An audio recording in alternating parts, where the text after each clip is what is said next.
Specifically, because this is my hometown. I'm actually pastoring in a town I grew up in, and my wife grew up in the town just north of us, and we were high school sweethearts. So I became a member of the church in late 2003, and they asked if I would like to serve to be a deacon, so I was. And then in 2007, our prior pastor was called back to the mission field with the IMB, went to North Africa, and I started filling in the pulpit in his absence. Did not intend to become the pastor of the church, but the Lord had some other designs, and so the church has been around since about 1988-89. The land that we sat on was donated by a member of the church at that time, and some teams from Alabama came up and started building to come help us with our week-long camp that we do every year. We take our VBS and blow it up to a full-day event for 5 full days, and we go 6-7 hours a day and provide a whole day camp experience. It takes a lot of people. We run anywhere between 90 and 140 kids.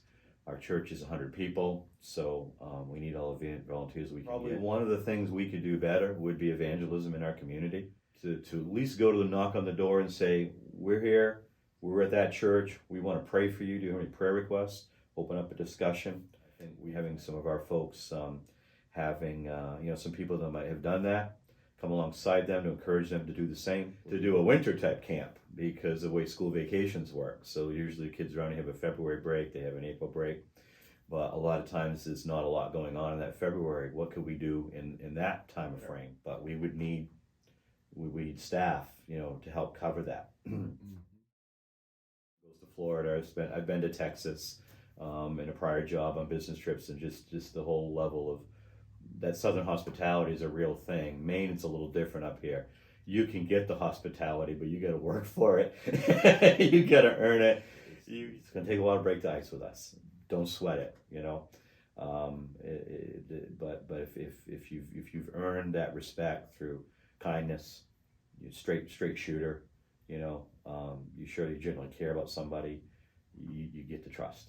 But I will say this, and I know this from the teams that we've had here from disaster relief. When we show up to help in something like that, there's a need and we're helping, that blows the doors open, So our demeanor changes when we have a need.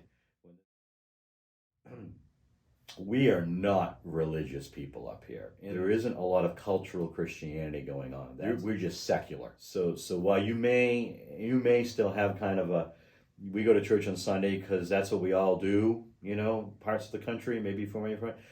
That doesn't happen so much up here.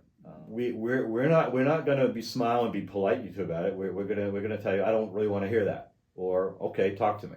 You're going to know right up front if you're sharing the gospel with somebody whether they're going to hear it or not, because they're going to tell you whether they want to hear it or not. 5, maybe 6% Bible believing evangelical in the state of Maine.